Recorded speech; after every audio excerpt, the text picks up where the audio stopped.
কিন্তু এই সমাবেশটি আমাদের যে কারণে চেঞ্জ করা হয়েছে, আমরা সেই কারণের পুনরাবৃত্তি দেখতে চাই না। ঢাকার জমিনে সবাই আসবে, এই সমাবেশ পীর মাশায়েখদের সমাবেশ। কাজেই আপনারা এইখানে কোনো লেবেল লাগানোর চেষ্টা করবেন না। আমরা ফ্যাসিবাদ বিরোধী যে আন্দোলনের ডাক দিয়েছি, এটাই সেই ফ্যাসিবাদ বিরোধী আন্দোলনের অংশ। আমরা যারা ফ্যাসিবাদের অংশ ছিল, আমরা তাদের চেহারা দেখতে চাই না।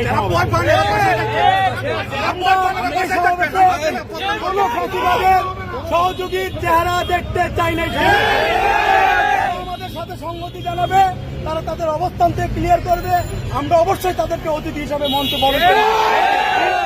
কেউ স্বেচ্ছায় স্বপ্রণোদিত হয়ে আমাদের সাথে কোন রকম যোগাযোগ ছাড়া যদি কেউ আসে, যদি প্রতারণা করেন, আমরা প্রশাসনকে বলে দিয়েছি আমরা ফ্যাসিবাদের সাথে নাই, আমরা ছিলাম না, ভবিষ্যতে থাকবো না। যারা ছিল তাদের অবস্থানকে